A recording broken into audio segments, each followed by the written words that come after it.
Assalamualaikum warahmatullahi wabarakatuh. Selamat pagi, siang, sore, dan malam. Buat teman-teman dimanapun kalian berada, semoga sehat selalu dan dilimpahkan banyak rezeki oleh Allah Subhanahu wa Ta'ala. Jadi kebetulan saya habis dengerin cerita horor di salah satu channel YouTube. Lalu teringat dengan kisah mistis pribadi di dekat-dekat rumah saya. Niatnya sih mau dikirimkan ke channel cerita horor yang sering saya dengarkan. Akan tetapi saya pikir-pikir lagi, mending saya ceritakan di channel saya sendiri untuk berbagi kisah dengan teman-teman subscriber tercinta saya. Oke, langsung saja ke ceritanya.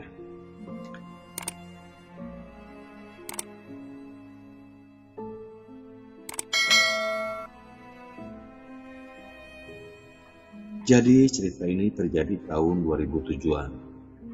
Kebetulan teman saya kos di dekat rumah. Sebut aja Riri. Saya akrab dengan Riri karena dia orang yang ramah dan selalu menegur saya jika saya lewat. Karena posisi kosan dia pas tepat di gang rumah saya, jadi akses keluar masuk pasti melewati kosan Riri itu. Dan akhirnya kita sering tegur sapa mengobrol dengan Riri di kos bersama. Riri berkos bersama Dian yang saya lihat dan dengar dari tetangga yang lain mereka pasangan penyuka sesama jenis. Lalu malam itu terdengar oleh saya suara mereka cekcok mulut teriak-teriak.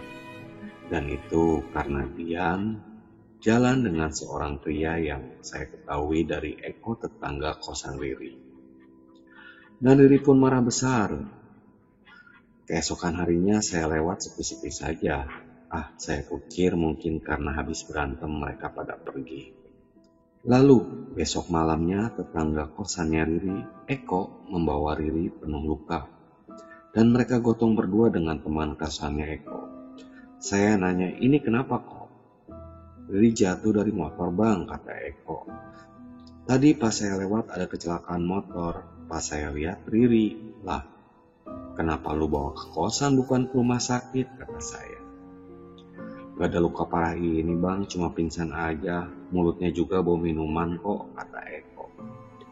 Lalu tiba-tiba Dian pulang dan teriak histeris, karena lihat Riri banyak luka dan pingsan. Singkat cerita, akhirnya Riri dibawa ke puskesmas terdekat sama Eko, Dian, dan temannya. Singkat cerita, Riri dinyatakan meninggal karena ada luka dalam di kepala, kata Eko. Malam pertama sih biasa saja, dan Dian pun tidak tidur di kosan karena takut. Lalu pas malam kedua terdengar suara tangisan sedih banget, karena penasaran saya keluar. Saya cari sumber suara ternyata dari dalam kosan Riri. Anehnya pas sudah di depan pintu suara tangisannya hilang. Saya ketuk kosan Eko yang memang bersebelahan dengan Riri pun kosong. Saya intip satu persatu dari celah-celah atas pintu kosan itu kosong semua. Pada kemana nih orang, sepi amat, ucap saya dalam hati. Lalu malam ketiga pun sama. Ada suara orang menangis dan tetangga sebelah rumah pun keluar karena mendengar. Siapa sih bang yang nangis, kata tetangga saya. Gak tahu, suaranya sih dari kosan depan, kata saya. Lalu saya berdua dengan tetangga mencari sumber dan dari kosan Riri lagi. Anehnya setiap depan pintu suara menangis itu berhenti. Lalu saya ketuk, intip 3 pintu dari kosan itu kosong semua. Pada kemana nih si Eko, udah 3 hari gak ada di kosan, ucap saya dalam hati. Hari kelima siang itu saya lihat Eko bawa barang dari kosan. Kok mau kemana lo? Tanya saya. Pindah bang, kata Eko. Lah kenapa emangnya? Saya takut bang dengar suara Riri nangis minta tolong. Seketika bulu kuduk bangun semua merinding. Serem kalau mengingat itu. Berarti suara yang nangis udah 2 malam itu suara Riri, ucap dalam hati. Dan sampai hari ke-7 Riri meninggal masih terdengar suara tangis dan bukan cuma saya yang mendengar. Hampir semua orang yang dekat dengan kosan itu pasti mendengar suara tangis. Dan dari depan gang sampai rumah saya sangat sepi jika sudah maghrib, gak ada yang berani keluar. Akhirnya hari ke-8 Riri meninggal. Yang punya kosan berinisiatif mengundang Ustadz karena banyak laporan tentang suara tangisan. Dan saya benarkan cerita itu kepada yang punya kosan.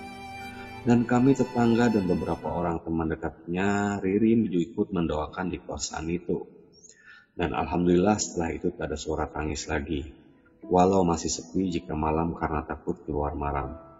Dan beberapa kali saya bermimpi didatangi Riri dan ada beberapa pesan yang minta disampaikan kepada keluarganya. Semoga almarhumah diampuni dosanya. Al-Fatihah. A'udzubillahi Bismillahirrahmanirrahim. Alhamdulillahirabbil alamin.